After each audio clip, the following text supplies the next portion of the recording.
वायु Savart law में हम लोगों ने देखा था कि करंट कैरिंग वायर के आसपास मैग्नेटिज्म पाया जाता है, यानी अगर करंट कैरिंग वायर है तो उसके आसपास हमने मैग्नेटिक फील्ड ये डिस्कशन किया था। तो फैराडे का मानना था कि अगर करंट की वजह से मैग्नेटिज्म आता है तो इसका मतलब कि मैग्नेटिज्म की वजह से करंट भी आना चाहिए, रिवर्स बात भी प्रोड्यूस करना संभव होना चाहिए। तो उसके इस चीज को एक्सप्लेन करने के लिए उसने बहुत सारे एक्सपेरिमेंट किए। ऐसा कहा जाता है कि उसने ये पता करने के लिए कि मैग्नेटिक फील्ड से करंट वापस कैसे बनेगा। जैसे करंट से मैग्नेटिक फील्ड तो बनती है, ये पता था बायो सेवर्ट से। मैग्नेट से करंट कैसे बनेगा इसके लिए उसने बहुत सारे एक्सपेरिमेंट किए। लोग बताते हैं कि जब वो 1 साल तक एक्सपेरिमेंट करके थक गया तो उसने अपना मैग्नेट क्वाइल के अंदर फेंक दिया, और जब अपना मैग्नेट क्वाइल के अंदर फेंका तो देखा कि क्वाइल में करंट फ्लो कर गया है। ऐसा स्टोरी है। और जब किसी की स्टोरी बनाई जाती है, सक्सेस स्टोरी, तो उसमें थोड़ा बढ़ा चढ़ा के बताया जाता है। क्यों? क्योंकि उसको जो सेटअप चाहिए था करंट डिटेक्ट करने के लिए तो बहुत सिंपल था। बताओ, अच्छा किसी भी वायर में करंट तभी फ्लो कर सकता है जब वो लूप होगा। स्ट्रेट वायर में करंट फ्लो नहीं कर सकता, तो उसको एक लूप की जरूरत पड़ी होगी। ये हम खुद समझ सकते हैं अब तक की नॉलेज के हिसाब से। एक लूप की जरूरत पड़ी होगी, क्योंकि लूप जब पूरा होगा सर्किल तभी उसमें करंट फ्लो करने की संभावना है। अब वो चाह क्या रहा था कि मैग्नेटिक फील्ड से करंट प्रोड्यूस हो, तो मैग्नेटिक फील्ड का सोर्स कोई बार मैग्नेट ले सकता है वो। तो एक बार मैग्नेट होगा उसके हाथ में, एक कॉइल होगा।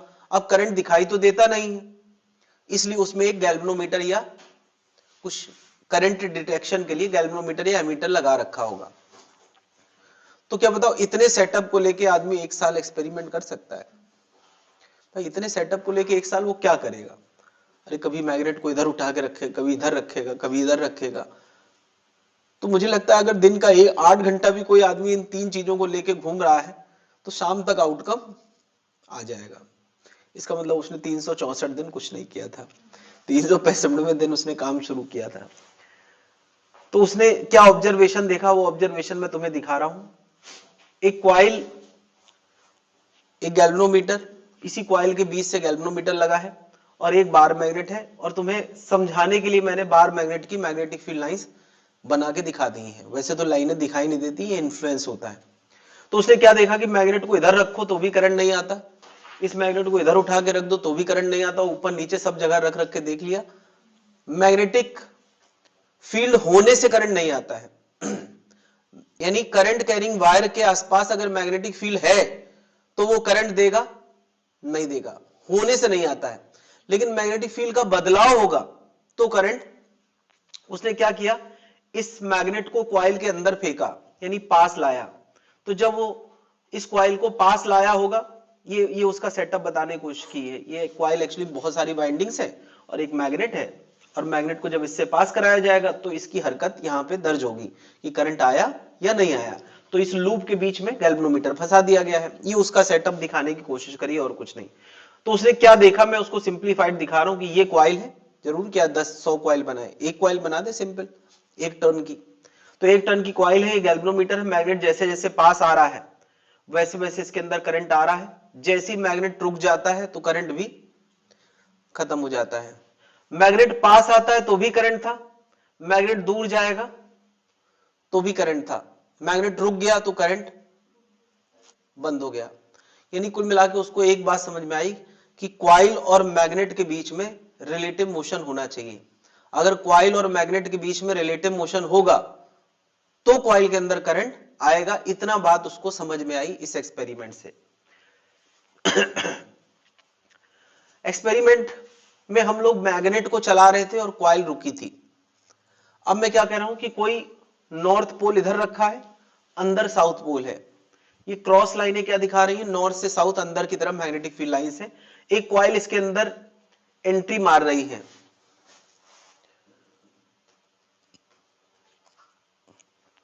एक क्वाइल इसके अंदर एंट्री मार रही है। तो जैसे ही एंट्री मारेगा तो इसके अंदर करंट आएगा, और जैसे ये पूरी तरह से मैग्नेटिक फील्ड में डूब जाएगा तो करंट क्या हो जाएगा, बंद हो जाएगा। इस बार रिलेटिव मोशन किसके किसके बीच में है, इस बार मैग्नेट अपनी जगह पे है और क्या चल रहा है, क्वाइल। और जब तक रिलेटिव मोशन है तब तक करंट आया। लेकिन एक और बात है, रिलेटिव मोशन ही अकेले मैटर नहीं करता, ये भी मैटर करता है कि कब तक इसके अंदर फ्लक्स की एंट्री हो रही है मैग्नेटिक फील्ड की। देखो जरा, जब तक ये कॉइल के अंदर मैग्नेटिक फील्ड के अंदर एंट्री कर रहा है तब तक करंट है, और जैसे ये पूरा डूब गया तो करंट बंद हो गया। तो इस बात को समझाने के लिए, आम जनता को समझाने के लिए, सबसे पहले फैराडे ने एक टर्म डिफाइन किया जिसका नाम मैंने अभी अभी लिया, क्या? Magnetic flux. मैग्नेटिक फ्लक्स क्या डिनोट कर रहा है? मैग्नेटिक फ्लक्स किसी कॉइल से एसोसिएटेड जो फील्ड लाइंस हैं उनको डिनोट करता है। फील्ड लाइंस क्या, इस पूरे डिस्कशन में मैंने ये दिखाने की कोशिश की कि सबसे पहले सेटअप में या दूसरे सेटअप में फील्ड लाइंस बढ़ रही हैं तो करंट है, फील्ड लाइंस घट रही हैं तो करंट है।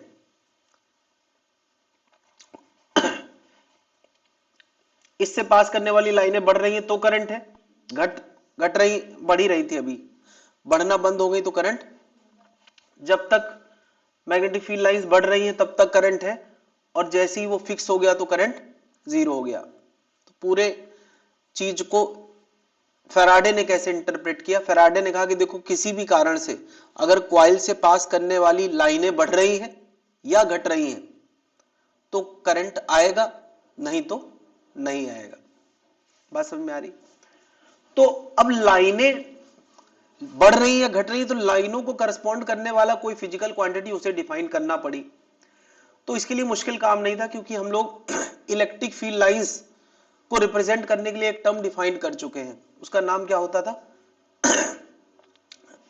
जब हमने इलेक्ट्रोस्टैटिक पढ़ा था तो हमने बात करी थी कि इलेक्ट्रिक फील्ड लाइंस की संख्या को करस्पॉन्ड करने वाली क्वांटिटी को हम बोलते हैं इलेक्ट्रिक फ्लक्स। तो मैग्नेटिक फील्ड की संख्या को करस्पॉन्ड करने वाली क्वांटिटी क्या होगी? Magnetic flux. तो फैराडे ने सबसे पहले एक टर्म डिफाइन किया, क्या? मैग्नेटिक फ्लक्स, बिल्कुल उसी फैशन में जैसे क्या डिफाइंड होता था? Electric flux. और फिर उसने कहा कि यह फ्लक्स अगर किसी कॉइल से एसोसिएटेड है तो क्या करंट आएगा कि नहीं?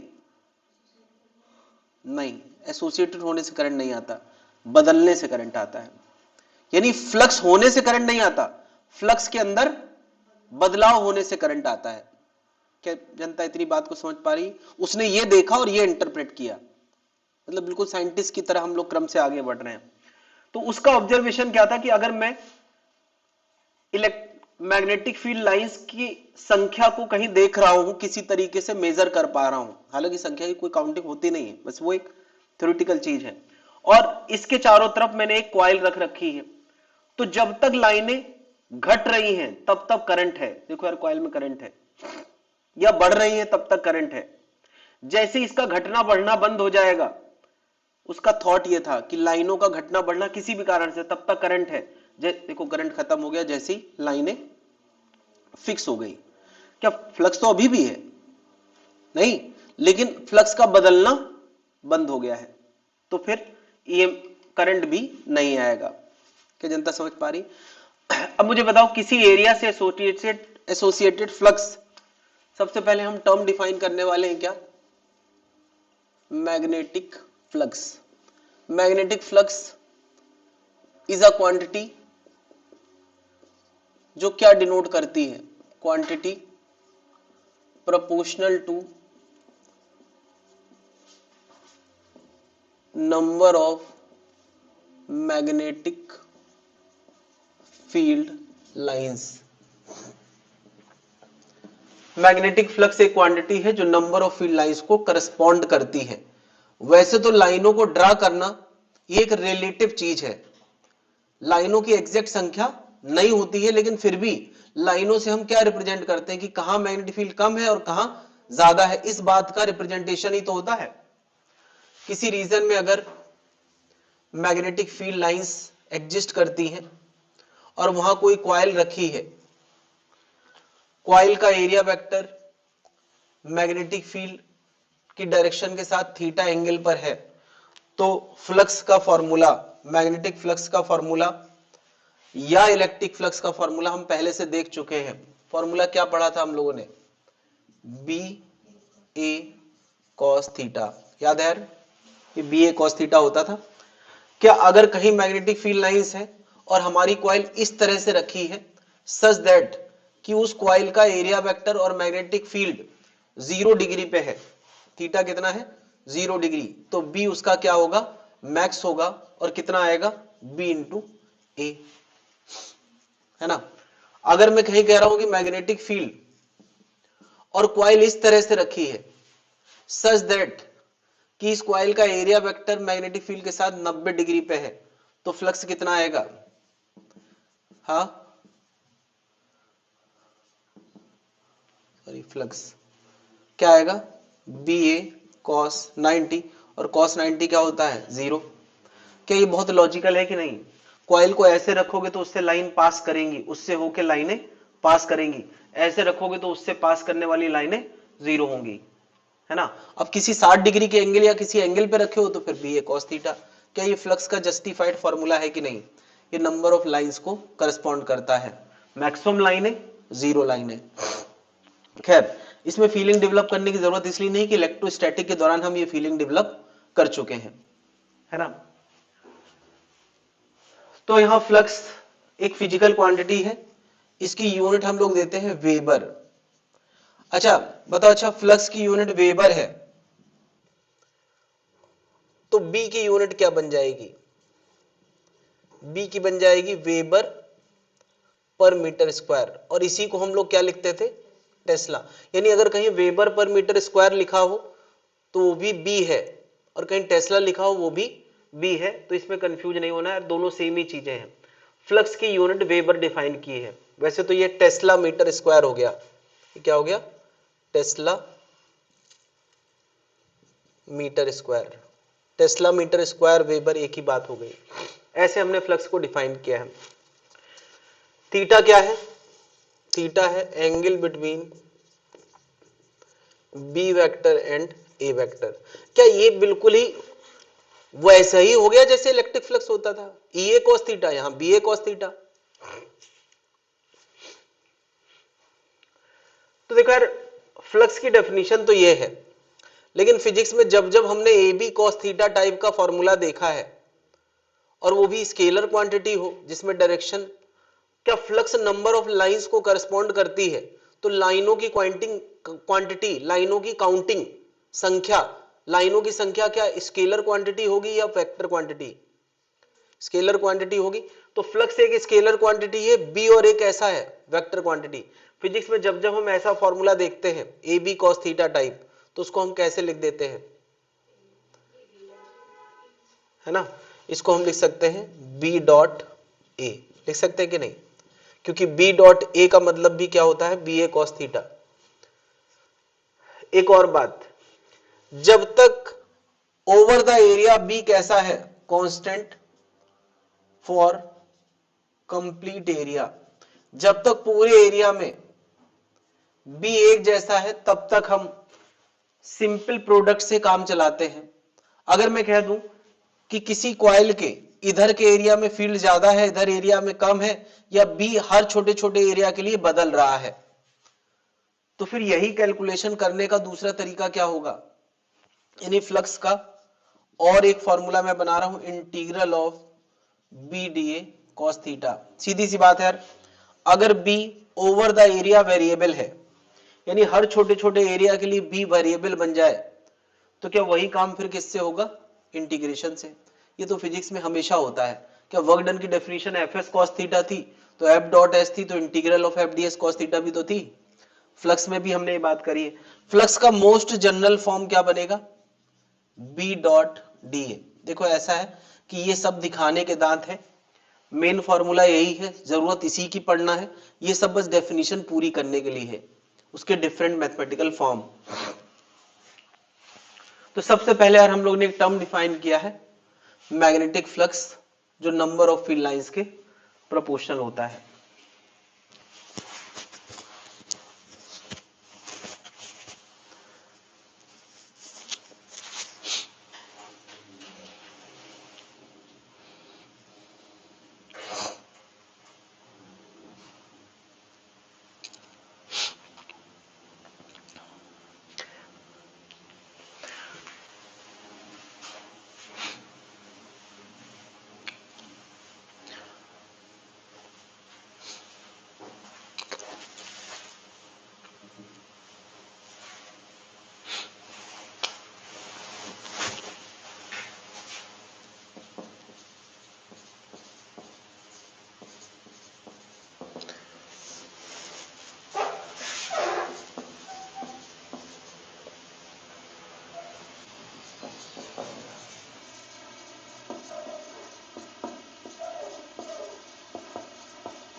Faraday law of electromagnetic induction.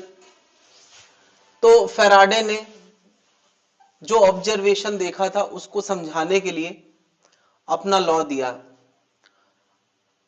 Observation में उसने देखा था कि कॉइल में करंट फ्लो करता है, कब? जब फ्लक्स में बदलाव होता है। लेकिन क्या बताओ, अगर वो कॉइल पूरी ना होती, यानी उसका लूप कंप्लीट ना होता, तो करंट आता? नहीं आता। तो इसका मतलब कि उसको थोड़ा जनरल बात करना थी कि करंट का फॉर्मूला ना देके उसने ये बताया कि कॉइल के अंदर कोई वजह आती है जो करंट फ्लो कराती है। अच्छा, करंट फ्लो कराने की वजह होती है वोल्टेज या ईएमएफ। क्या ईएमएफ की वजह से तो करंट फ्लो करता है? तो फैराडे ने अपने लॉ में करंट का फॉर्मूला नहीं दिया, बल्कि किसका दिया? ईएमएफ का। उसने बताया किसी कॉइल के अंदर, अगर इस कॉइल के अंदर से कोई मैग्नेट पास या दूर जा रहा है, या किसी भी कारण से इस कॉइल के अंदर फ्लक्स चेंज हो रहा है, तो उसके अंदर करंट आता है, क्योंकि उसके अंदर एक ईएमएफ आता है, यानी उसमें अंदर एक बैटरी जैसा माहौल आ जाता है कॉइल के अंदर। ईएमएफ का मतलब क्या होता है? वो क्षमता जो करंट को फ्लो करा सके। तो फैराडे ने क्या बताया कि एक कॉइल के अंदर बैटरी जैसा माहौल आ जाता है, उसके ईएमएफ का फॉर्मूला उसने अपने लॉ में बताया। अब सीधी सी बात है, अगर ये कॉइल कटी हुई हो, पूरी हो ही ना, तो बना रहे ईएमएफ, ईएमएफ तब भी आएगा बट करंट फ्लो है ना। अगर ये कॉइल पूरी है तो ईएमएफ आएगा और करंट भी फ्लो करेगा। तो वो थोड़ा ज्यादा जनरल बात करना चाह रहा था। उसके स्टेटमेंट में अगर वो करंट लिख देता तो केवल क्लोज लूप के लिए ही वो फॉर्मूला काम करता। उसने अगर ईएमएफ लिख दिया तो वो क्लोज के लिए भी काम करेगा और कटेड लूप के लिए भी काम करेगा। इसीलिए उसने फॉर्मूला करंट का ना देके किसका दिया? ईएमएफ का। क्या दिया? E equal to minus D phi by D T into क्या? एन। ये क्या है अभी इसको हम लोग समझेंगे। मुझे बताओ, मैंने थोड़ा देर पहले अभी बताया, बल्कि दिखाया भी, कि ईएमएफ आने की वजह फ्लक्स होना होता है या फ्लक्स का बदलाव होना होता है? फ्लक्स का बदलाव होना। तो D phi by D T ये फ्लक्स का रेट ऑफ चेंज है। ये किसको डिनोट करेगा? कितना तेज या कितना धीमा बदलाव हो रहा है। D phi by D T, इसको हम क्या पढ़ेंगे? Rate of change of flux. N क्या है? देखो यार, अगर एक लूप है तो एक बैटरी लगेगी, ऐसे 10 लूप है तो 10 गुना असर होगा। तो अगर एन नंबर ऑफ टर्न है, एन यहां क्या है? Number of turn. तो जितने ज्यादा टर्न, करंट लाने की वजह भी उतनी ज्यादा स्ट्रांग होगी, उतने गुना होगी। तो एन यहां पे नंबर ऑफ टर्न को डिनोट करता है। तो यार ईएमएफ का फॉर्मूला फैराडे ने ये बताया, minus N D phi by D T. अब बात आती है यार, फाई कैसे चेंज हो सकता है? बताओ। अच्छा, इस मैग्नेट की वजह से इस कॉइल के अंदर फ्लक्स चेंज कराना है तो कैसे हो सकता है? या तो मैग्नेट रोक दो, कॉइल को चला दो, या तो कॉइल रोक दो, मैग्नेट को चला दो। नहीं, या फिर इस कॉइल को रोटेट करा दो, या इस कॉइल के अंदर का एरिया, सोचो इसको मैं रबड़ जैसी किसी चीज से बनाऊं और फिर उसको ठंडा कर दूं तो उसका एरिया धीरे धीरे कम होने लगेगा, या इसको रबड़ जैसी किसी चीज से बनाऊं और इसको गर्म कर दूं और वो एक्सपैंड होने लगे तो एरिया बढ़ने लगेगा। क्या एरिया बढ़ेगा तो उससे पास करने वाला फ्लक्स भी, यानी फ्लक्स बदलने के क्या क्या कारण हो सकते हैं? तो सीधी सी बात है, फ्लक्स के फॉर्मूले में क्या क्या चीजें होती हैं, जरा उसको ध्यान से देखें। फ्लक्स के फॉर्मूले में बी होती है, ए होती है, कॉस थीटा होता है, जहां पे थीटा किसके किसके बीच का एंगल था? बी और। तो यार इसका मतलब फ्लक्स किन किन कारणों से बदल सकता है? बी बदल जाए। सोचो, इस मैग्नेट को मैं दूर ले जाने लगूं तो क्या इस कॉइल का मैग्नेटिज्म कमजोर पड़ेगा? उसकी वजह से पास लाऊंगा तो बी का मैग्नेटिज्म बढ़ेगा। ये एक कारण हो सकता है। सोचो, इस कॉइल का एरिया एडजस्टेबल है, हमारे पास कोई रिमोट कंट्रोल है जिससे मैं इसका एरिया बढ़ा या घटा सकता हूं। तो क्या एरिया बदल के भी फ्लक्स बदला जा सकता है? और क्या, ये थीटा क्या होता था? एरिया वेक्टर और मैग्नेटिक फील्ड के बीच का। किसी तरह से मैं इस कॉइल को ऐसे ऐसे घुमाने लगूं तो क्या उसके एरिया वेक्टर और बी के बीच का एंगल बदलेगा कि नहीं? थीटा। इन तीन चीजों पे ध्यान देना यार, बी, एरिया और। अब इसलिए यार एरिया पाई आर स्क्वायर होता है सर्कुलर लूप के लिए, दूसरे शेप के लिए कुछ दूसरा होगा। तो क्या अगर सर्कुलर लूप है तो मैं रेडियस बदल के एरिया बदल सकता हूं। यहां पे जो जो कुछ नजर आ रहा है उसके अलावा इनके बीच की दूरी कह लो। अच्छा, दूरी से बी इफेक्ट होगा। बी का लेना देना कैसे होता है? बी के जितने भी फॉर्मूले हमने पढ़ा है, क्या बी के फॉर्मूले में दूरी जरूर आता था कि नहीं? तो क्या बी डिस्टेंस से रिलेटेड है, एरिया रेडियस से रिलेटेड है? नहीं। तो कुल मिला के यार इन सब बातों में कोई भी चीज बदल जाए तो क्या बदलेगा? फ्लक्स। और फ्लक्स बदलेगा तो उसमें करंट फ्लो कराने की वजह यानी क्या आएगा? ईएमएफ। क्या बात समझ में आ रही? ये ईएमएफ का फॉर्मूला है। और एक बार ईएमएफ आ गया तो सोचो अगर इस कॉइल में आर का रेजिस्टेंस है तो करंट तो हम ला ही देंगे। करंट क्या हो जाएगा? करंट बराबर क्या होता है? Voltage upon resistance. तो वोल्टेज लाने का फॉर्मूला फैराडे ने दे दिया और करंट लाने का फॉर्मूला तो हम बचपन से जानते हैं, I equal to voltage upon R. क्या इतनी बात समझ में आ गई है?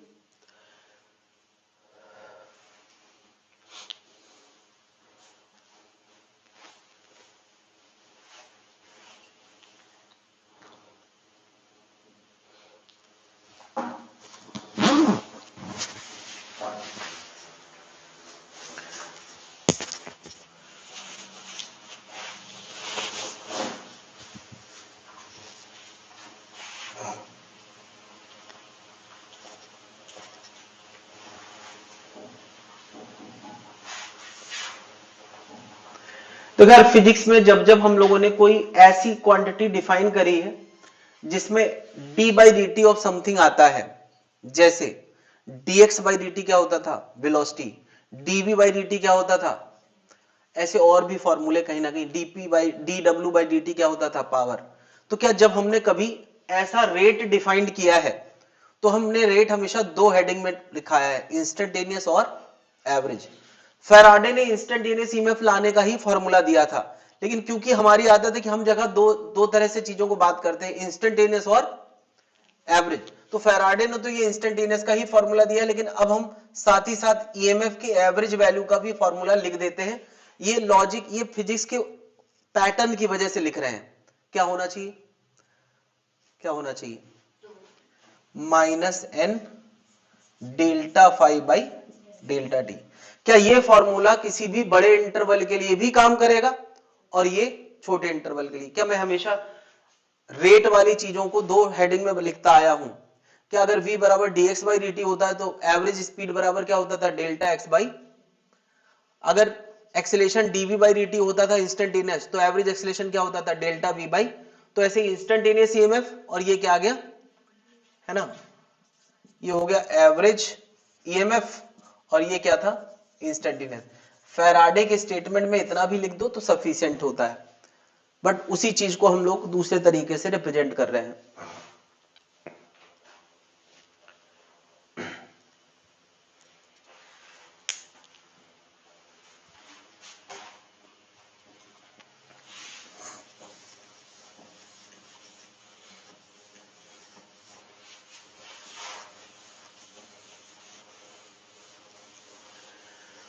तो फैराडे ने सबसे पहले फ्लक्स को डिफाइन किया जिससे नंबर ऑफ फील्ड लाइंस को वो करस्पॉन्ड कर पाए।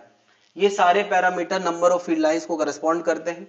और फिर उसने कहा कि फ्लक्स बदलेगा तो ईएमएफ आएगा, फ्लक्स फिक्स है तो ईएमएफ नहीं आएगा। फ्लक्स किन कारणों से बदल सकता है? बी की वजह से, ए की वजह से या थीटा की वजह से। ठीक है,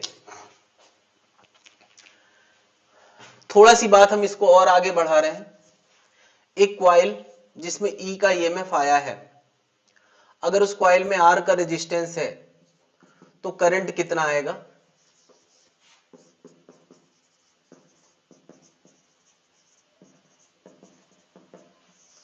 तो हम लोगों ने यार अभी अभी पढ़ा कि करंट बराबर क्या होता है? E by R. और ई बराबर क्या होता है? Minus N D phi by D T. ये पढ़ा है। अच्छा, एक फॉर्मूला हम लोगों ने पढ़ा था, चार्ज बराबर क्यू बराबर integral of I D T. किसी को याद है? क्यू बराबर आई टी तो सबको याद रहता है। आई अगर फिक्स है तो आई इंटू टी करते हैं, और आई अगर टाइम का फंक्शन होता है तो क्यू लाने के लिए क्या कहते हैं? Integral of. नहीं सुना कभी?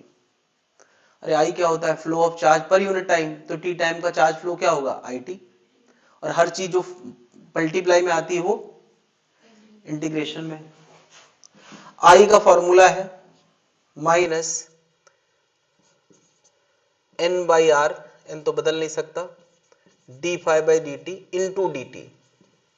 देखो जरा, इस आई की जगह मैंने लिख दिया है N by R D phi by D T into D T. D T D T cancel, ये पूरा इंटीग्रेशन पता है चेंज हो गया किसमें, फ्लक्स में। यानी इंटीग्रेशन था तो टाइम में, बट अब चेंज किसमें हो गया, फ्लक्स में। तो लिमिट भी किसकी रखोगे, फाई इनिशियल फाई फाइनल। तो ये क्या बन गया, minus N by R phi final minus phi initial. ये चार्ज का फॉर्मूला बन गया। यानी अगर कोई कहे कि किसी कॉइल से पहले जो फ्लक्स पास कर रहा था वो फाई इनिशियल था, मैग्नेट उस समय पास था, फिर उसी कॉइल से मैग्नेट दूर चला गया तो पास करने वाला फ्लक्स पहले से कम हो गया, पहले ज्यादा था बाद में कम हो गया। तो बताओ इससे कितना चार्ज पास कर गया। तो मैं कहूंगा बाद में फ्लक्स कितना था, शुरू में कितना था वो लाओ और इसका रेजिस्टेंस लाओ, तो हम बता देंगे कितना चार्ज फ्लो कर गया है। करंट फ्लो करने का मतलब ही होता है charge flow per unit time. तो ओवरऑल कितना चार्ज फ्लो कर गया वो ये आंसर है। बात क्लियर है। तो हम लोगों ने यार 3 बातें कर ली, सबसे पहले ईएमएफ की, फिर करंट की, और अब चार्ज फ्लो की।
फैराडे लॉ में हम लोगों ने ईएमएफ का फॉर्मूला लिखा है minus N D phi by D T. तो ऐसा कहा जाता है कि ये जो नेगेटिव साइन है ये फैराडे ने नहीं बताया था, ये किसने बताया था, लेंज नाम के साइंटिस्ट ने। ये भी मुझे सही नहीं लगता है, टीम वर्क रहा होगा तो लेंज को कहीं नाम देना था, यहां दे दिया गया है, क्योंकि जो आदमी इतना बताएगा वो इसके लिए थोड़ी वेट करेगा। तो लेंज लॉ क्या है, लेंज ने ये बताया कि किसी कॉइल के अंदर करंट फ्लो करेगा तो किस डायरेक्शन में करेगा। यानी करंट फ्लो करना किसने बताया, फैराडे ने, और करंट किस डायरेक्शन में फ्लो करेगा उसका नियम किसने बताया, लेंज ने।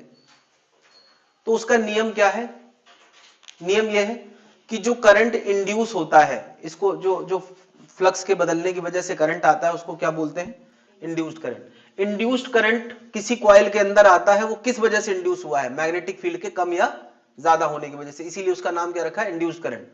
वो ऐसी डायरेक्शन में फ्लो करता है जिससे उसके अंदर बदलाव करने वाले फ्लक्स का अपोज किया जा सके। यानी वो अपने अंदर होने वाले बदलाव का अपोज करता है। नहीं, यानी यार कॉइल के अंदर एक करंट फ्लो करता है, वो अपने अंदर होने वाले बदलाव का अपोज करता है। यानी नेचर जो होता है ना कि हम लोग बदलाव नहीं चाहते हैं, इंसान का नेचर होता है ना कि कोई बहुत ज्यादा बदलने का प्रयास करता है तो हम उसके लिए रजिस्टिव होते हैं, हम अपने अंदर बदलाव देखा जाए तो नेचुरल तरीके से नहीं चाहते हैं। एनीवन जो बहुत बड़ा बदलाव तैयार उसके चाहने के लिए यानी करने के लिए तैयार रहता है, इज देयर एनीवन। इंसान का फितरत क्या होती है कि जैसे हम हैं वैसे ही रहना चाहते हैं, क्योंकि बदलाव करना इफर्ट वाला काम होता है। तो यही क्वाइल का नेचर होता है, क्वाइल नहीं चाहती कि उसके अंदर कोई बदलाव करे, और करता है कॉइल, अगर कोई बदलाव करता है तो कॉइल उसके खिलाफ मुसीबत खड़ी करती है, अपोज करती है। तो अपोज कॉइल कैसे कर सकती है? दो तरीके से कॉइल अपोज करती है। मैंने उसको लिखा है, एक फील्ड वाइज और दूसरा फोर्स वाइज। ये अपोज हमें समझना है यार कैसे। तो लेंज लॉ इस नेगेटिव साइन को डिनोट करता है, और वो नेगेटिव साइन क्या बताता है कि ईएमएफ ऐसी डायरेक्शन में आता है जिससे उसके अंदर होने वाले बदलाव का अपोज किया जा सके। बदलाव का अपोज, जैसे मान लिया कोई हमको ज्यादा इंटेलिजेंट बनाना चाहता है, तो अंदर से क्या लगता है, काहे इतना ज्ञान दे रहे हो? नहीं, अंदर से आता है कि हमें ज्ञान नहीं चाहिए, काहे इतना ज्ञान दे रहे हो, दैट इज अपोज। ये अपोज है। हालांकि कोई कहता नहीं, मन में सोचता है, लेकिन बोल दे तो इसका मतलब उसने अपोज कर दिया, that is field wise oppose. ठीक है। और दूसरी बात की मतलब छोड़ के चले गए, मतलब ये फिर ज्यादा वाला हो गया, तो फोर्स वाइज अपोज, ऐसी कुछ बात है। इस बात को हम लोग ऐसे समझते हैं, सोचो ये कॉइल है, ये कॉइल है और ये हमारा बार मैग्नेट है, बार मैग्नेट। ये बार मैग्नेट का नॉर्थ पोल है। मैं नॉर्थ पोल ऐसे लेके खड़ा हूं, पता इसमें करंट आएगा कि नहीं? नहीं आएगा। मैं नॉर्थ पोल को पास लाने लगा तो करंट आएगा कि नहीं? अब करंट कैसे आएगा? करंट ऐसे आएगा कि इस कॉइल का भी अपना नॉर्थ पोल होगा और वो इस कॉइल के सामने आएगा। तो कॉइल का भी नॉर्थ पोल होता है क्या? मुझे बताओ। एक कॉइल को मैं ऐसे साइड वाइज दिखा रहा हूं, उसमें एक जगह से मैग्नेटिक फील्ड निकलती है और एक जगह से एंटर करती है। तो जहां निकलती है वो उसका क्या होगा? नॉर्थ पोल, और जहां से एंटर करती है वो उसका क्या होगा? South pole. तो अगर एक मैग्नेट को मैं मैग्नेट का नॉर्थ पोल पास ला रहा हूं, तो ये कॉइल यहां से मैग्नेटिक फील्ड लाइंस निकालेगी और अपना नॉर्थ बनाएगी। तो क्या बताओ, इसका नॉर्थ उसका नॉर्थ, नॉर्थ और नॉर्थ आपस में रिपेल करते हैं, तो ये अपोज हो गया कैसा? Force wise. क्या फोर्स वाइज अपोज हो गया? फोर्स वाइज अपोज समझ में आ रहा है? यहां क्या बनेगा? नॉर्थ। अच्छा, नॉर्थ को स्टाइल से लिखो तो करंट की डायरेक्शन भी पता चल जाती है ना? ऐसे स्टाइल से लिखो तो ये उसके करंट की डायरेक्शन होती है ना? और साउथ को स्टाइल से लिखो तो करंट की डायरेक्शन, यानी अगर कहीं ऐसे नॉर्थ लिखा है तो इसका मतलब तुम समझ जाओ कि करंट की डायरेक्शन ऐसे है। तुम याद करो जरा, करंट ऐसे होता है तो उसकी मैग्नेटिक फील्ड लाइंस कहां होती हैं? बाहर, यानी यहां से निकल रही है। तो उसकी कॉइल के पीछे क्या होगा? साउथ होगा। हर कॉइल में एक तरफ नॉर्थ होगा तो दूसरी तरफ साउथ होगा। हर सिक्के के दो पहलू होते हैं, तो एक पहलू अगर नॉर्थ होगा तो दूसरा साउथ होगा। अब मुझे बताओ, अगर मैं मैग्नेट को पास ला रहा हूं तो इसने फोर्स वाइज अपोज किया कि नहीं? फील्ड वाइज कैसे अपोज किया? मुझे बताओ। एक मैग्नेट को मैं यहां लेके खड़ा हूं, इसकी लाइनें इससे पास कर रही कि नहीं? जब मैं पास लाऊंगा तो लाइनें बढ़ेंगी या घटेंगी? बढ़ेंगी। इसको क्या नहीं पसंद है? बदलाव पसंद नहीं। तो जैसे ही बढ़ेंगी तो कहेंगे हम नहीं बढ़ने देंगे। ये अपनी फील्ड पैदा करेगी और उसके खिलाफ पैदा करेगी। तो बताओ, इसकी मैग्नेटिक फील्ड लाइंस अंदर है और बढ़ रही है, तो ये अपनी मैग्नेटिक फील्ड कहां देगा? बाहर। सोचो, करंट जब एंटी क्लॉकवाइज इस तरह से होता है तो उसकी मैग्नेटिक फील्ड कहां निकलती है? बाहर। तो क्या ये फील्ड वाइज अपोज है कि नहीं है? दो तरीके से मैंने अपोज बताया। मैग्नेटिक फील्ड अंदर है और बढ़ रही है। हाँ, अपोज ये है कि फील्ड बढ़ रही है, ये अपने खिलाफ फ्लक्स दे रहा है, तो फ्लक्स बढ़ने का अपोज हो गया कि नहीं? लड़ नहीं जाएंगी। अगर मैं इस क्रॉस सेक्शन से बोलूं कि नेट फ्लक्स का क्या हो रहा है, तो इसने अपनी मैग्नेटिक फील्ड ला के बाहर वाली फील्ड के इन्फ्लुएंस को थोड़ा सा कम कर दिया है। वो कोई चीज नहीं है तो लड़ेगी क्या? भाई फील्ड कोई चीज थोड़ी होती है। तो अगर मैं कहूं कि north is coming towards, north पास आ रहा है, तो सामने क्या बनेगा? नॉर्थ बनेगा। जस्टिफाइड है कि नहीं है? अब जरा यही बात मैं कहूं कि इस कॉइल के पास साउथ पास आ रहा है, साउथ अगर इसके पास आ रहा है तो सामने क्या बनाएगा? क्या बनाएगा? साउथ बनाएगा। ऐसा इसको स्टाइल से लिखो तो करंट की डायरेक्शन क्लॉकवाइज आती है। अब तुम सोचो जरा, साउथ अगर पास आ रहा है, मैं पेन को उल्टा कर रहा हूं, ये उसका साउथ है, साउथ पास आ रहा है तो सामने क्या बनाएगा, साउथ, क्योंकि साउथ साउथ रिपेल करते हैं। क्या ये फोर्स वाइज अपोज है कि नहीं है, फोर्स वाइज अपोज है। अब सोचो अगर मैं कह रहा हूं यहां साउथ है तो इससे पास करने वाली लाइनें बाहर होंगी कि अंदर, नॉर्थ इधर है, साउथ इधर है, साउथ का मतलब उस पर मैग्नेटिक फील्ड लाइंस आती है ना, तो इस प्लेन से आउटवर्ड होंगी, प्लेन से बाहर होंगी। अब बताओ जरा, प्लेन के बाहर है इसकी फील्ड, जब मैं पास ला रहा हूं तो वो फील्ड स्ट्रांग हो रही है या वीक हो रही है, तो ये क्या करेगा, अपनी फील्ड कहां देगा, उसके खिलाफ। तुम सोचो यार ऐसा करंट है तो इसकी फील्ड कहां आ रही है, अंदर, उसके खिलाफ फील्ड दे रहा है कि नहीं, इसका मतलब बाहर की फील्ड बढ़ रही थी, ये उसके खिलाफ फील्ड देके उसको घटाने का प्रयास कर रहा है, तो ये अपोज कैसा हो गया, फील्ड वाइज। क्या जनता समझ पा रही? वैसे फोर्स वाइज सोचना सबसे आसान होता है, बट दोनों तरीकों से जस्टिफाई कर ले। क्या कोई दिक्कत है? मैंने अभी कहा कि नॉर्थ पास आ रहा है, एक सिचुएशन है। अब मैं कह रहा हूं साउथ इज गोइंग अवे। सोचो अगर मैं किसी कॉइल में कहता हूं कि साउथ है सामने, ध्यान देना, यहां साउथ है और वो पास नहीं आ रहा है, कहां जा रहा है, दूर जा रहा है, तो सामने क्या बनेगा, नॉर्थ। क्यों, साउथ अगर दूर जा रहा है तो कॉइल उसका अपोज करेगी, कहेगी दूर मत जाओ यहीं बने रहो, तो उसके लिए सामने क्या बनाना पड़ेगा, नॉर्थ ही तो साउथ को अट्रैक्ट करता है, तो नॉर्थ दो केस में बनेगा, या तो नॉर्थ पास आए या तो साउथ। क्या जनता समझ पा रही है? ये फोर्स वाइज समझ में आ रहा है। अच्छा बताओ, साउथ अगर दूर जा रहा है, बताओ साउथ अगर इधर है तो यहां पे हमें डॉट दिखाना चाहिए कि नहीं, साउथ है तो डॉट दिखाना चाहिए। जब ये साउथ दूर जा रहा है तो यहां का डॉट स्ट्रांग होगा या वीक होगा, अगर एक साउथ सामने है तो उसकी फील्ड लाइंस बाहर होंगी, तो मैंने एक डॉट दिखा दिया है, ठीक है, ऐसे बाहर होंगी कि नहीं। जब मैं इसको दूर ले जाऊंगा तो ये डॉट स्ट्रांग होंगे या वीक होंगे, भाई दूर जाने से मैग्नेटिज्म वीक होता है। हाँ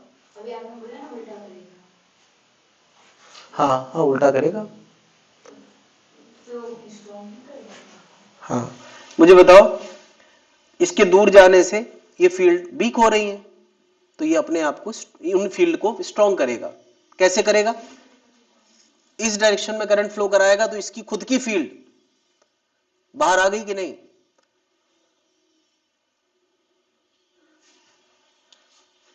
ये साउथ है, साउथ, तो साउथ की ये लाइनें हैं, जब साउथ दूर जाएगा तो ये लाइनें कम होंगी कि ज्यादा, कम होंगी, साउथ कम होंगी।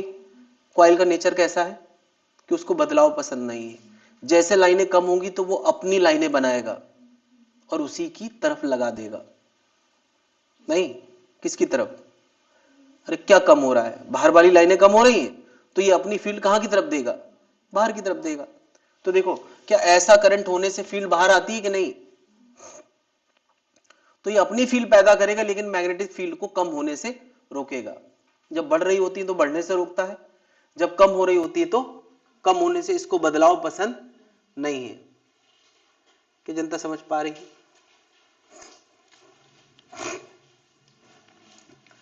इसी तरह से मैं यहां बात करूं, अगर नॉर्थ दूर जा रहा है, नॉर्थ इज गोइंग अवे, तो क्या होगा यार, फोर्स वाइज सोचना बड़ा आसान है। बताओ, अच्छा ये नॉर्थ है, दूर जा रहा है, तो उसको रोकने के लिए सामने क्या होना चाहिए, साउथ होना चाहिए। ये फोर्स वाइज सबको समझ में आ रहा है। अब मुझे बताओ, अगर यहां नॉर्थ है तो मुझे लाइनें कैसी दिखाना चाहिए, इनवर्ड, नॉर्थ है तो निकलेंगी ना, लाइनें इनवर्ड दिखाना चाहिए। दूर जा रहा है मतलब इनवर्ड वीक हो रही है, इनवर्ड, लेकिन इसको तो वीक होना पसंद नहीं, बदलाव पसंद ही नहीं है, तो जैसी वीक होंगी तो ये अपनी लाइनें कहां देगा, इनवर्ड।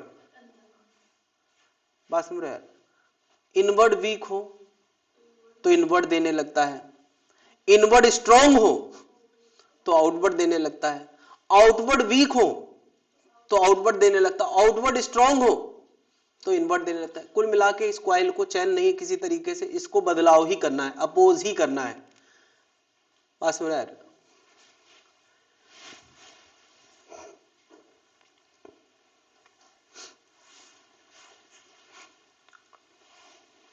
ये ज्योति मौर्य वाला केस है, इसको अपोज ही करना है कुछ भी हो जाए।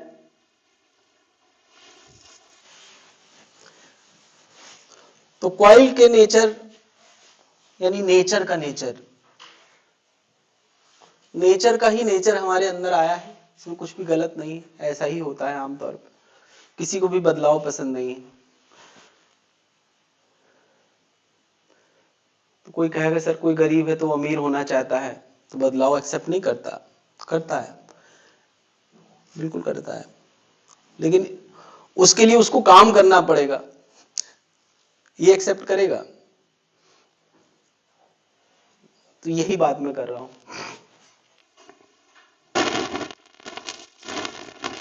लेंथ का नोट करना है सबको।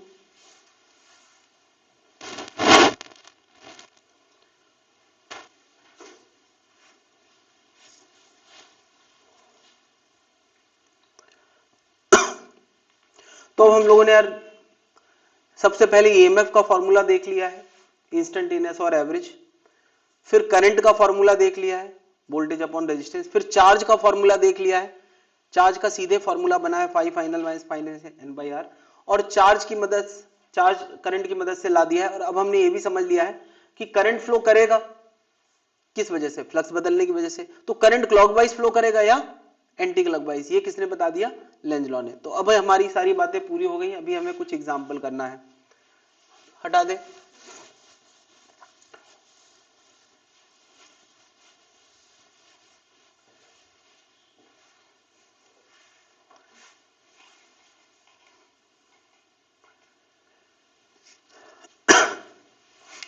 तो सबसे इजी कैटेगरी ऑफ क्वेश्चन है, एक कॉइल है, उसके अंदर क्या है, मैग्नेटिक फील्ड है, पूरे एरिया में मैग्नेटिक फील्ड एक जैसी है, लेकिन जो समय के साथ, एरिया में मैग्नेटिक फील्ड एक जैसी है लेकिन समय के साथ उसके अंदर बदलाव हो रहा है। समय के साथ बदलाव हो रहा है तो ऐसा नहीं कि इतने हिस्से में बदल गया, इतने हिस्से में, पूरे हिस्से में एक साथ बदलाव चल रहा है। यानी बी नॉन यूनिफॉर्म नहीं है, बी यूनिफॉर्म है स्पेस में, मगर समय के साथ साथ वो बदल रहा है, फ्लक्स टाइम का फंक्शन है। तो बताओ इसमें ईएमएफ आएगा कि नहीं भाई, टाइम के साथ साथ अगर फ्लक्स बदलेगा तो ईएमएफ आएगा। फिर कहा गया नहीं फ्लक्स नहीं, इसका ए रेडियस है, बी टाइम के साथ साथ बदल रहा है। अरे बी बदल रहा है तो भी फ्लक्स बदल रहा है, इसमें ईएमएफ आएगा कि नहीं। फिर कहा गया नहीं इसका रेडियस टाइम के साथ बदल रहा है। अरे रेडियस बदलेगा बी सेम बना रहे, बी सेम है, बी फिक्स है, बी नॉट, तो भी तो क्या इससे पास करने वाला फ्लक्स, तो भी ईएमएफ आएगा कि नहीं। तो ये तीन क्वेश्चन हम लोग स्टेप वाइज पहले ईएमएफ लाते हैं, इसके बाद बस ईएमएफ लाना है, इसके बाद सब अंडरस्टूड है।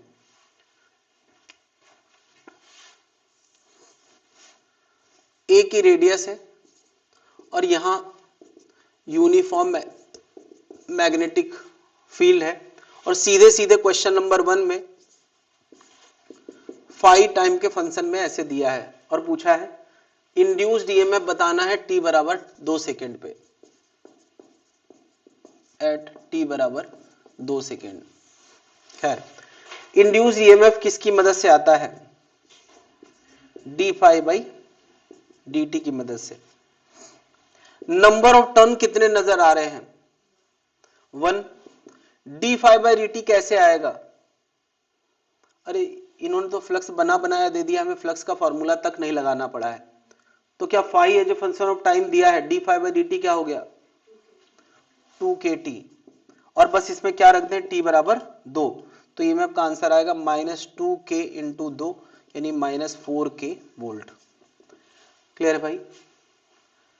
कोई करंट पूछे तो क्या इसका अगर कोई रेजिस्टेंस पता है तो करंट हो जाएगा वोल्टेज अपॉन, क्लियर है। अच्छा ये ईएमएफ इंस्टेंटेनियस आया है या एवरेज, इंस्टेंटेनियस। क्वेश्चन नंबर 2 फिर से वही कॉइल है, मैग्नेटिक फील्ड का टाइम के फंक्शन में ऐसा दिया है, इसका रेडियस a है, ईएमएफ पूछा है, क्या करोगे।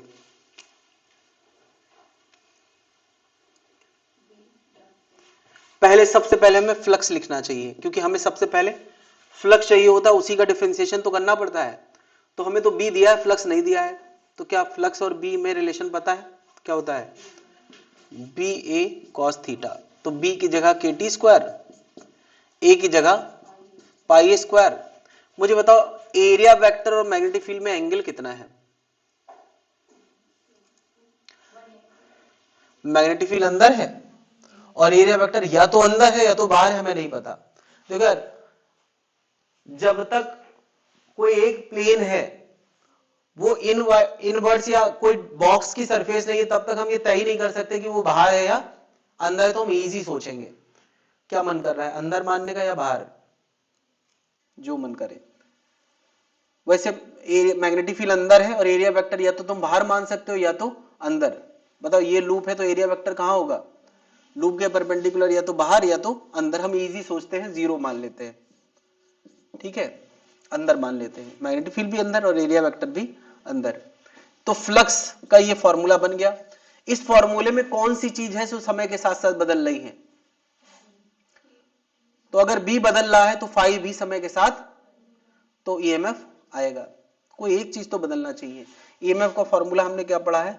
N D phi by D T. तो एन की जगह 1, इसका डिफरेंशिएशन करो, क्या आएगा? 2 kT। बस ईएमएफ आ गया। किस समय पे बताना है? 2 सेकंड पे। तो ईएमएफ आ गया -4 पाई ए स्क्वायर। ये इतना वोल्ट आ गया। फिर जनता समझ पा रही है क्या स्टेप फॉलो करना है? चलो 2 मैंने बता दिए हैं, तीसरे की मैं उम्मीद करता हूं। एज ऑलवेज थोड़ा मुश्किल की उम्मीद मैं कर रहा हूं।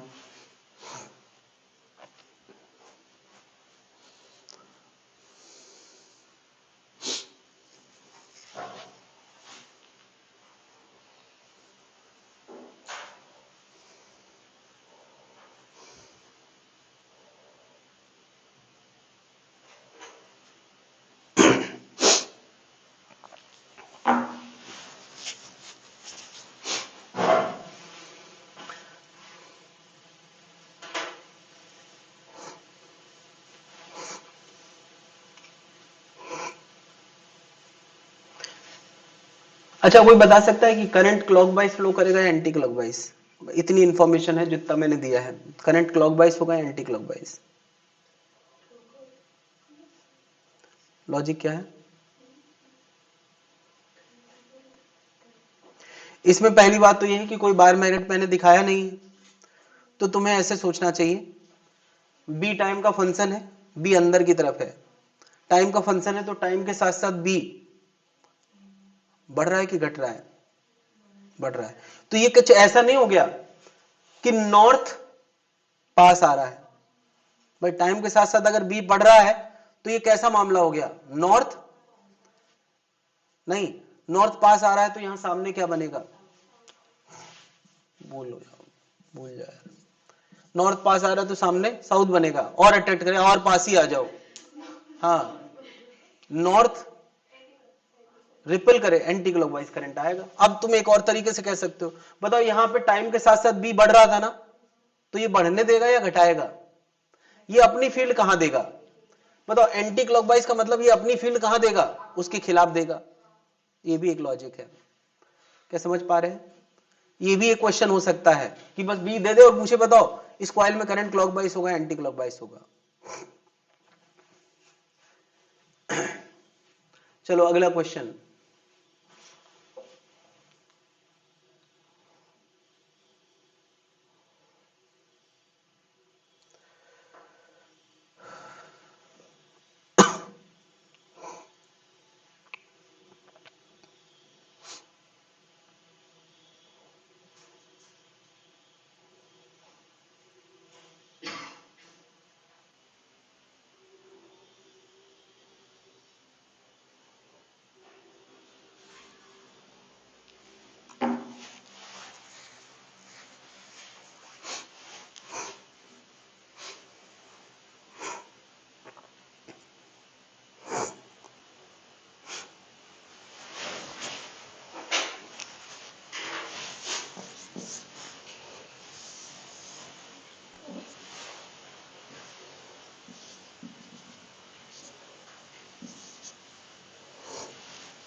यहां पे यार मैग्नेटिक फील्ड बी नॉट की फिक्स है, सब जगह, अगल बगल अंदर बाहर सब जगह है बी नॉट की मैग्नेटिक फील्ड, और किसी कारण से इसकी रेडियस बढ़ाई जा रही, कैसे बढ़ा रही उस पर हमें परेशान नहीं होना है, कोई तरीका है जिससे हम रेडियस बढ़ा रहे हैं, ठीक है।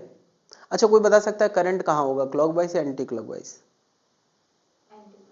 Again anti clockwise. क्यों? क्योंकि जब रेडियस बढ़ेगी तो इसका फ्लक्स बढ़ेगा, और इसका नेचर क्या है, फ्लक्स बढ़ रहा है तो उसको कम करेगा, और कम कैसे कर सकता है, एंटी क्लॉकवाइज करंट से। इतना समझ में आना चाहिए। नहीं, यहां फोर्स वाइज नहीं सोच पाओगे, केवल फील्ड वाइज ही सोच पाओगे, इसीलिए दोनों मेथड बताए गए। अंदर है और बढ़ रहा है तो ये अपना फील्ड कहां देगा, बाहर, और बाहर देने के लिए इसको करंट कहां फ्लो कराना है, एंटी क्लॉकवाइज। ये बात समझ में आ गई। अब क्वेश्चन है कि ईएमएफ का फॉर्मूला क्या लिखने वाले हो, किसी ने ईएमएफ का फॉर्मूला लिखा क्या, दिखाए जरा। ईएमएफ क्या होता है, डी फाई बाई, और फाई कितना है, हाँ ये लिखा है। थीटा कितना लेंगे, 0 लेंगे। ये फ्लक्स लिखा है ना बेटा, इसी को डिफरेंशिएट करो। हाँ ठीक है। मुझे बताओ, सबसे पहले हम इस पे फ्लक्स निकालते हैं, वो कितना होता है, B into area cos 0। Area vector हम या तो बाहर ले सकते थे या अंदर, हमने इजी अंदर माना है। इसमें बी बदल रहा है, एरिया बदल रहा है। एरिया होता है पाई आर स्क्वायर, और आर की जगह इन्होंने क्या दिया है, के टी इस बार। तो फ्लक्स टाइम का फंक्शन तब भी बन गया, अरे कोई एक चीज बदले टाइम का फंक्शन बन गया। तो बताओ D phi by D T, EMF क्या होता है, D phi by D T. Number of turn 1 है, इसका डिफरेंशिएशन आएगा बी पाई के स्क्वायर, और टी स्क्वायर का डिफरेंशिएशन 2t। और किस टाइम पे बताना है, कुछ नहीं बोला है तो इंस्टेंटेनियस बता दिया, जब का टाइम डालो तब का आ जाएगा। ये भी क्वेश्चन होता है, ये आ गया ईएमएफ टाइम के फंक्शन में। क्लियर है? अगर कोई इसका रेजिस्टेंस देता तो करंट भी निकाल सकते थे। ये आर रेडियस है भाई, रेजिस्टेंस नहीं है। क्या समझ में आया यार, कैसे कैसे हमने एक क्वेश्चन में हमने फ्लक्स सीधे सीधे टाइम का फंक्शन दे दिया है, एक में हमने बी को टाइम का फंक्शन दिया है, और एक में रेडियस को, एक में थीटा भी टाइम का फंक्शन हो सकता है। मैं उसका भी एग्जांपल दे रहा हूं, ये हटा दे भाई।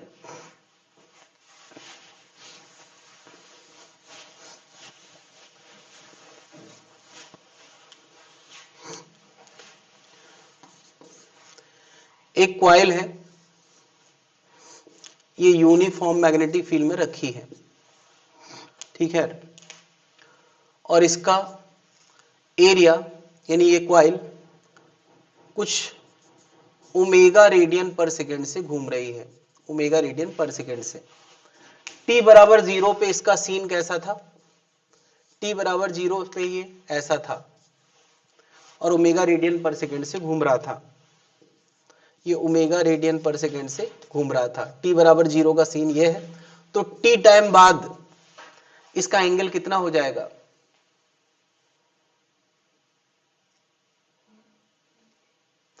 पहले एंगल कितना था, थीटा कितना है, 0। अगर ये ओमेगा रेडियन पर सेकेंड से घूम रहा है तो टी टाइम में ये एंगल कितना हो जाएगा, ओमेगा टी। भाई हम लोग यूनिफॉर्म सर्कुलर मोशन में क्या बातें करते थे, थीटा बराबर क्या हो जाएगा, ओमेगा टी। सोचो कि मान लिया कि ये कॉइल जो है ए एरिया की है, मैं बहुत जनरल बात कर रहा हूं, और इसमें एन टर्न है, कितने टर्न है, एन, एन टर्न है। तो बताओ इस वक्त इसका फ्लक्स क्या है, ड्यूरिंग द प्रोसेस टी बराबर टी पे इसका फ्लक्स कितना है, क्या लिखोगे, बी की मैग्नेटिक फील्ड जो कि फिक्स है, ए का एरिया कॉस थीटा की जगह क्या, इस बार ना बी बदल रहा है ना ए बदल रहा है, क्या बदल रहा है, थीटा बदल रहा है। कॉस के अंदर जो थीटा होता था वो बदल रहा है। क्या जनता समझ पा रही, ईएमएफ का फॉर्मूला क्या होता है, अरे पढ़ाई कि नहीं, इसका डिफरेंशिएशन करना है। कोई मुझे बताए क्या क्या डिफरेंशिएशन के बाहर आ जाएगा,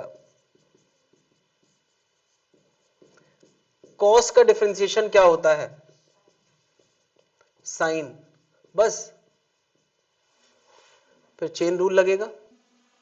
क्या कॉस का साइन हो गया, फिर ओमेगा टी का ओमेगा, और कॉस का साइन नहीं माइनस साइन होता है। ये कुछ फॉर्मूला याद सुना सुना सा नहीं लग रहा है? नहीं लग रहा होगा। ये ईएमएफ का जो फॉर्मूला आया है उसमें ये सब कुछ फिक्स है, ना एन बदल रहा है ना बी बदल रहा है। ये कुछ इस लुक का आया है, ई नॉट साइन ओमेगा टी।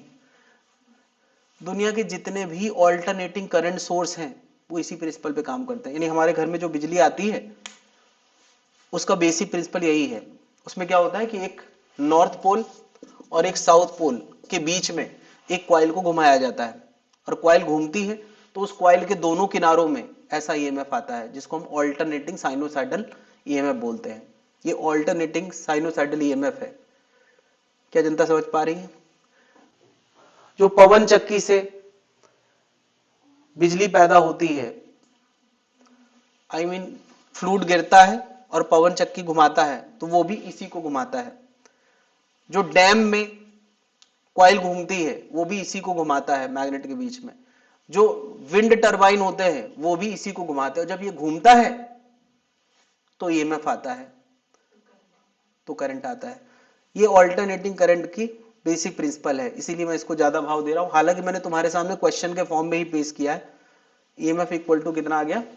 अगर कोई ईएमएफ है जो फंक्शन ऑफ टाइम का ग्राफ बनाएगा तो साइनोसाइडल बनेगा। ये सारी बातें हम लोग ऑल्टरनेटिंग करंट में करेंगे। अभी फिलहाल ये इस टॉपिक का एक क्वेश्चन है, ठीक है। तो मैंने 4 एग्जाम्पल बताए हैं, और 4 एग्जाम्पल में टाइम का फंक्शन किसी अलग क्वांटिटी को दिखाया है। इतने तरीके से ये क्वेश्चन हो सकते हैं। इस क्वेश्चन को हेडिंग डाल सकते हो प्रिंसिपल ऑफ एसी जनरेटर। ये एसी जनरेटर का ये प्रिंसिपल है, उसी का ये फॉर्मूला है, तुमने डिराइव किया है जो।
पानी ले लो ऊपर से।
मैंने थोड़ा देर पहले जितने एग्जाम्पल दिखाए उनमें बी बदल के दिखाया, रेडियस बदल के दिखाया,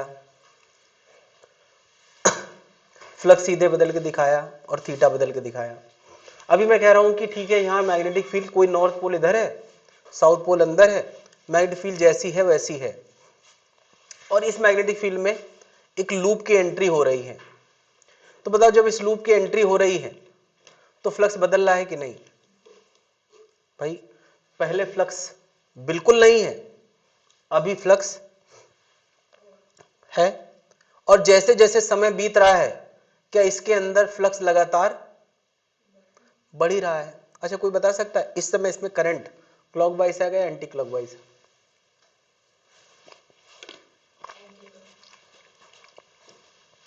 एनीवन एल्स?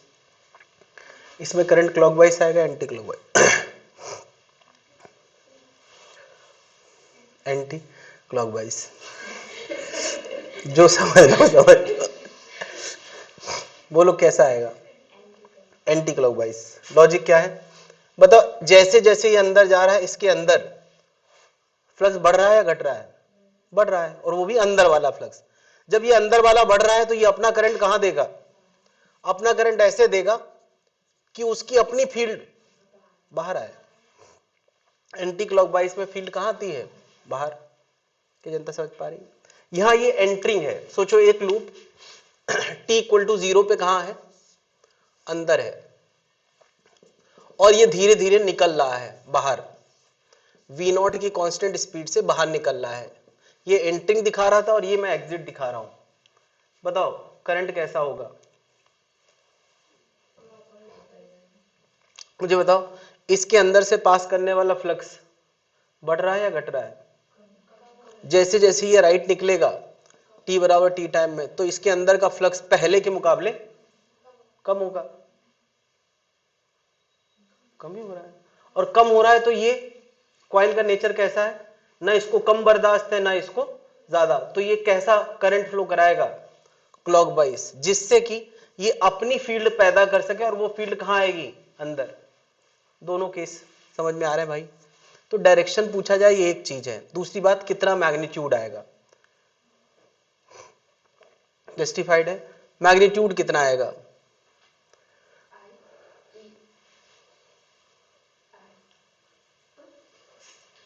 मैग्नीट्यूड कितना आएगा? ईएमएफ का मैग्नीट्यूड कितना आएगा? तो आई के टर्म में क्यों बात करें हम? जो पैरामीटर दिए हैं उनके टर्म में सोचो यार, इसकी लंबाई b दे रखी है और ये ऊंचाई l दे रखी है, ये b है और ये l है, और अभी तक t बराबर t टाइम में, t बराबर 0 पे ये बाहर था, t बराबर t टाइम में ये कुछ अंदर जा चुका है। कितना अंदर जा चुका है? t टाइम में कितना अंदर जा चुका है? हाफ क्यों? अगर ये v की स्पीड से चल रहा था तो t टाइम में vt अंदर जा चुका है। किस बात पे किसी को आपत्ति है? तो मैं flux at t equal to T लिखना चाहता हूं। t बराबर t टाइम पे इससे पास करने वाला फ्लक्स या इससे एसोसिएटेड फ्लक्स कितना है? फ्लक्स का फॉर्मूला हमने पढ़ा है बी ए, तो थीटा तो 0 है, बी बी है जो कि फिक्स है, बी फिक्स है। एरिया कितना? एल इंटू वी टी, यही मैं बताना चाह रहा था। क्यों? क्योंकि ये एरिया किसी काम का नहीं, इससे थोड़ी फ्लक्स एसोसिएटेड। फ्लक्स तो केवल इतने पोर्शन में ही तो फ्लक्स है, तो बस वही एरिया लिखेंगे। यहां फ्लक्स लिखना है, खाली जगह का एरिया मल्टीप्लाई करने से कोई फायदा? क्या बताओ, अगर टाइम बदलेगा तो फ्लक्स बदलेगा कि नहीं? जैसे जैसे टाइम बढ़ेगा वैसे वैसे फ्लक्स बढ़ेगा, बाद में घटेगा। वो अभी हम घटने की बात ही नहीं कर रहे हैं, जब एंटर कर रहा है उस वक्त की बात कर रहे हैं। ये अभी एंटरिंग वाला डिस्कशन चल रहा है। तो ईएमएफ क्या आएगा? तो नंबर ऑफ टर्न एक ही है, इसका डिफरेंशिएशन करो जरा, क्या क्या बाहर आ जाएगा, है ना? और d बाई डी टी किसका करोगे? t का। तो t का डिफरेंशिएशन कितना? My god, d by D X of X की power n, d by D X of X की power 2, D by D X of X की पावर 1, ये आता है 2x और ये आता है x की पावर, दैट इज व्हाट, भूल गए, D by D X of X की पावर 0, तो क्या आना है इसका? क्या इस स्टेज में आके तुम लोग ये भूल सकते हो कि D by D X of x 1 होता है?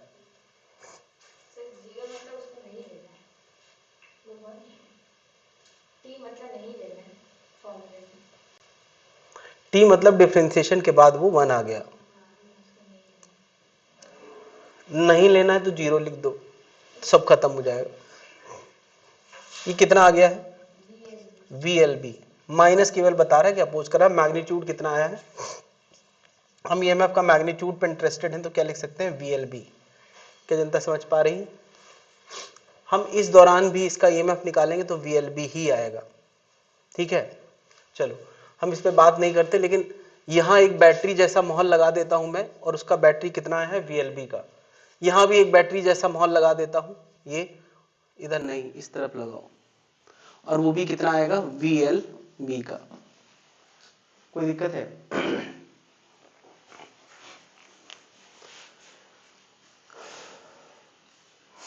उसका भी हम VLB दिखा सकते हैं, बट इतना याद रखना है कि L लेंथ का अगर स्क्वायर लूप अंदर एंटर कर रहा है तो ये कितना आएगा? VLB।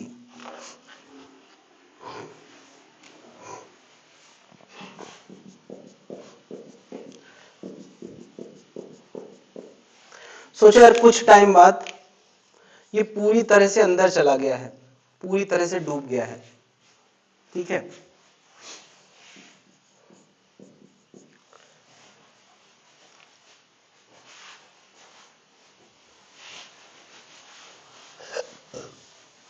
मान लेते हैं ऐसा काम हुआ है T बराबर कैपिटल T समय।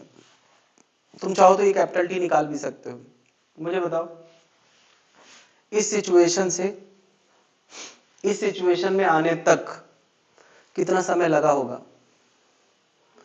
इस सिचुएशन से इस सिचुएशन में आने तक कॉइल ने कितना चला है? कॉइल ने कितना चला है? यहां से यहां आने तक कॉइल ने कितना चला है? B चला है, B चला है। तो क्या यहां से यहां तक आने तक S बराबर VT लगा दो? तो S है B, वेलोसिटी है V, तो टाइम कितना आएगा? नहीं, time from situation 1 to situation 3, situation 1 to 3 position 1 to position 3, इस पोजीशन से इस पोजीशन में आने का समय यही तो होगा। कोई दिक्कत है?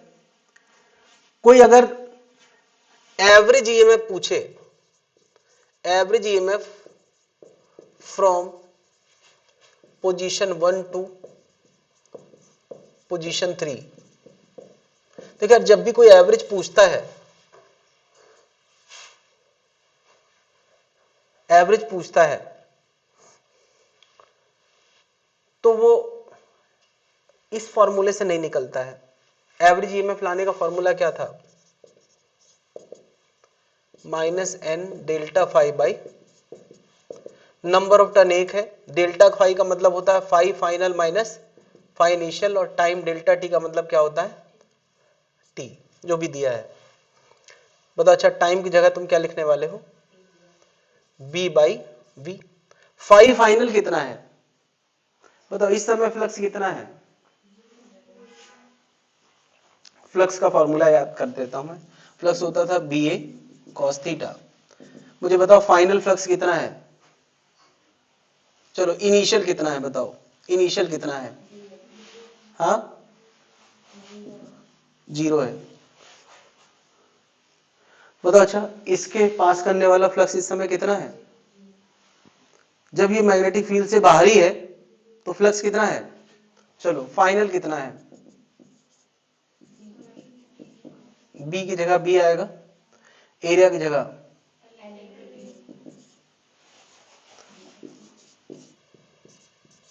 कोई दिक्कत है? B से B कट गया और ये V ऊपर आ गया, क्या आ गया? मैं कुछ दिखाना चाह रहा हूं तुम्हें कि तुमने शुरू से आखिरी तक का क्या निकाला है, एवरेज? नहीं, वो भी यही आया है और इंस्टेंटेनियस भी। क्यों? ऐसा क्यों हुआ?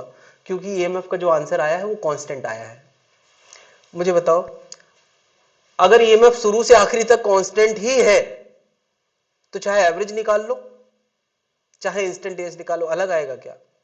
तुम्हें याद है यार, हम लोग जब यूनिफॉर्म मोशन पढ़ रहे थे तो हमने बात करी थी कि यूनिफॉर्म मोशन है तो चाहे तुम छोटे इंटरवल से वेलोसिटी निकालो चाहे बड़े इंटरवल से निकालो, क्या वेलोसिटी अलग अलग आएगी क्या? उसी तरह से जब कोई चीज फिक्स होती है तो चाहे छोटे इंटरवल से निकाल लो चाहे बड़े इंटरवल से, उसके आंसर अलग अलग नहीं आते हैं।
नोट कर लिया भाई?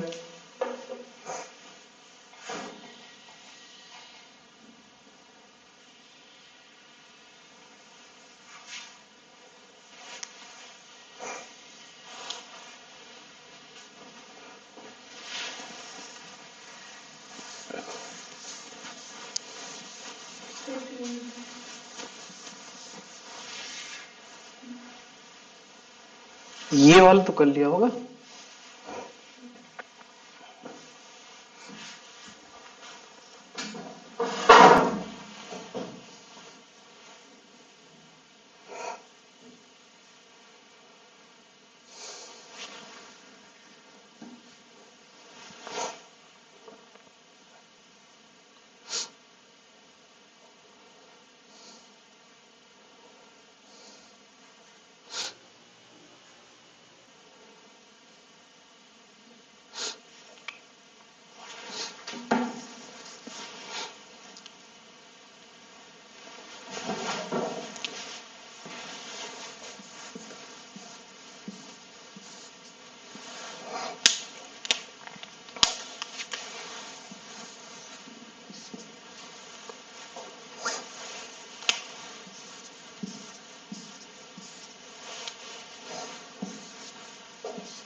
एक ए एरिया की कॉइल पहले ऐसे रखी, तो हमारे पास चॉइस थी, हम एरिया वेक्टर कुछ भी ले सकते थे, आगे या पीछे। मैंने कहा ले लिया है, आगे। तो अगर पहले ऐसे रखा था और बाद में ये पलट के 180 डिग्री घूमी है, तो सीधी सी बात है यार, पहले अगर ऐसे रखा था और उसको 180 डिग्री घुमाया गया है, ऐसे रोटेट करा गया है, तो रोटेट करने के बाद फिर एरिया वेक्टर हमें अपोजिट मानना ही पड़ेगा। एक बार हमने एक तय कर लिया कि अभी हम एरिया वेक्टर आगे मान रहे हैं, तो बाद में उसको उल्टा मानना ही पड़ेगा, उसको घुमा दिया गया है। तो बताओ, एवरेज ईएमएफ पूछा है, इस पूरे प्रोसेस का एवरेज ईएमएफ, एनीवन, क्या आएगा?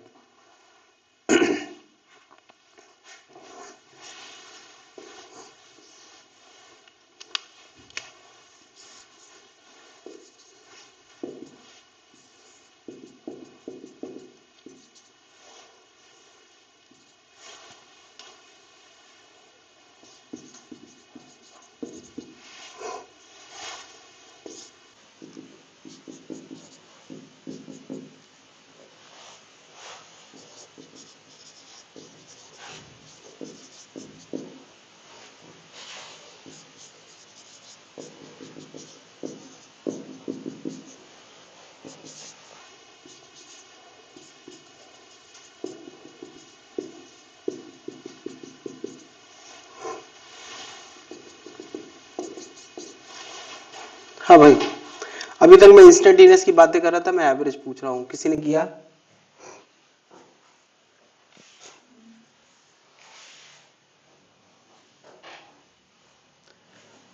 सबसे पहले हम एवरेज ईएमएफ का फॉर्मूला लिख देते हैं, phi final minus phi initial upon total समय। नंबर ऑफ टर्न तो एक ही है, कोई दिक्कत है? अच्छा, यहाँ मैग्नीट्यूड पे इंटरेस्टेड है यार, साइन आई मत ही रखा करो, ठीक रहेगा, या रखना हो तो रख दो। फॉर्मूला क्या था? माइनस भी था इसमें। चलो, फाई फाइनल कितना और फाई इनिशियल कितना, जल्दी बताएं।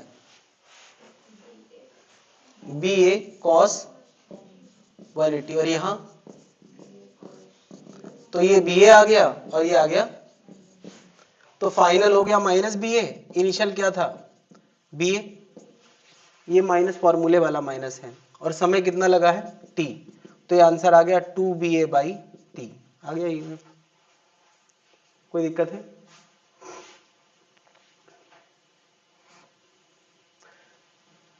अच्छा, इसमें एक क्वेश्चन मैं और पूछ सकता हूं, इफ रेजिस्टेंस इज आर,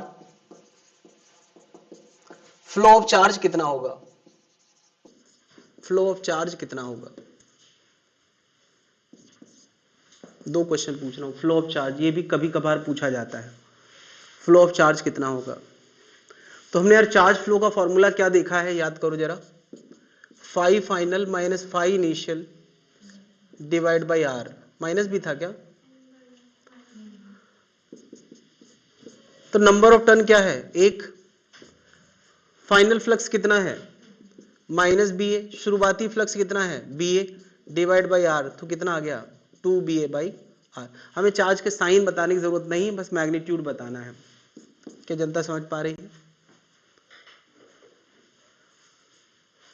चलो यार, एक क्वेश्चन ग्राफिकल तरीके से पूछा गया और यही दो क्वेश्चन है, average EMF and flow of charge, दो चीजें बताना है।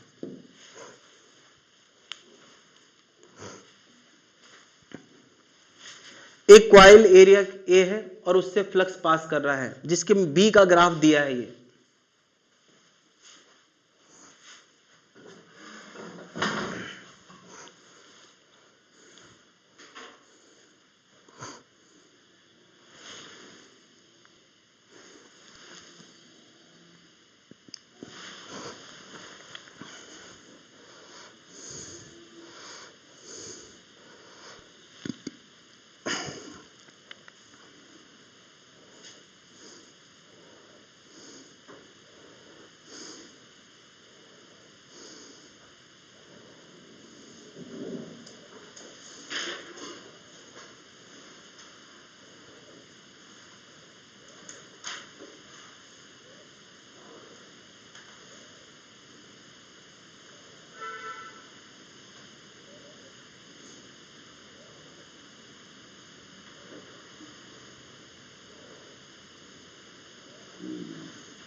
ये क्वेश्चन कैसे पेश किया गया है, एक ए एरिया की कॉइल है, इससे पास कर रहा है बी और बी टाइम के साथ इस ग्राफ के हिसाब से बदल रहा है। तो क्वेश्चन कहा है इस ग्राफ में 0 से t के बीच में एवरेज ईएमएफ बताना है, एवरेज ईएमएफ बताना है एंड फ्लो ऑफ चार्ज बताना है, दोनों चीजें बताना है।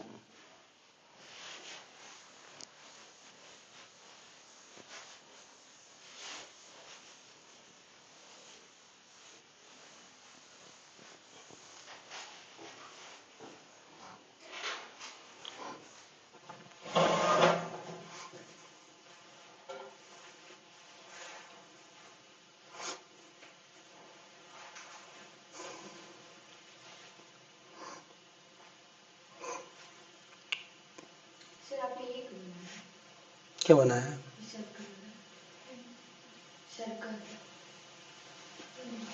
सेंटर दिखाने के लिए, चलो नहीं दिखाते हैं।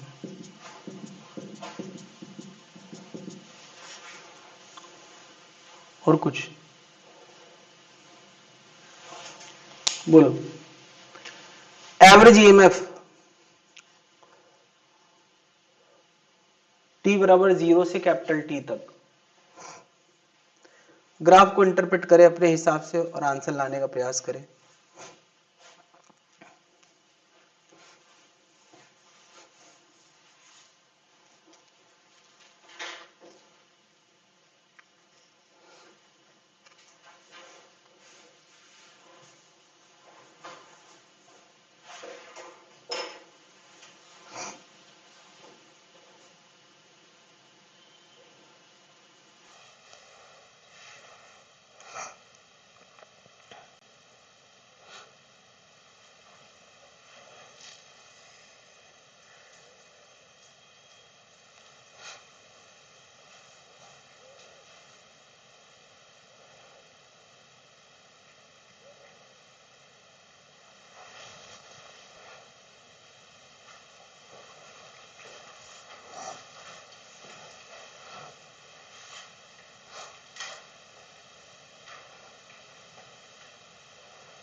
कोई आइडिया?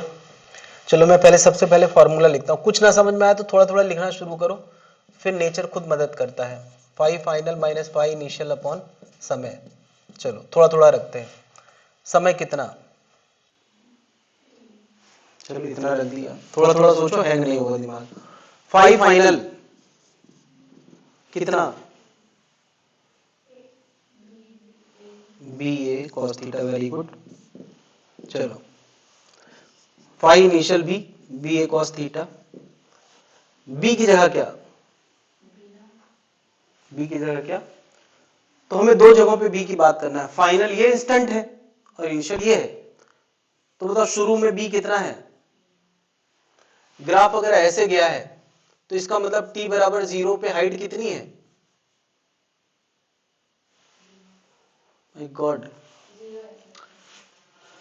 कोई ग्राफ ओरिजिन पे ही पड़ा है तो ये ऊंचाई धीरे धीरे बढ़ रही है कि नहीं, और ओरिजिन पे कितनी हाइट है, 0। और कैपिटल टी टाइम बाद कितनी ऊंचाई है ग्राफ की,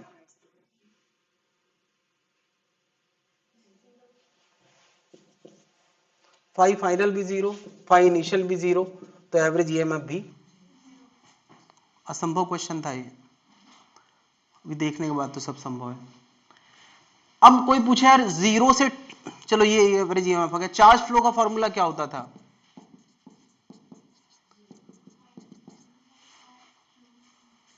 अब डेल्टा फाई 0 है तो चार्ज का फ्लो भी, चलो अब मैं पूछ रहा हूं यहां से यहां तक का बताएं,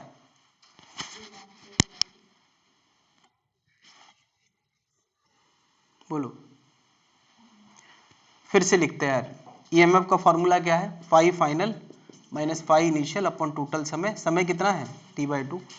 मुझे बताओ 5 फाइनल यहां कितना है, बी नॉट ए कॉस 0, भाई इस जगह पे मैग्नेटिक फील्ड कितनी है बी नॉट, और इस जगह पे तो आंसर कितना आ गया 2BA/T। दैट्स इट, क्वेश्चन खत्म। क्या चार्ज फ्लो भी समझ में आ गया?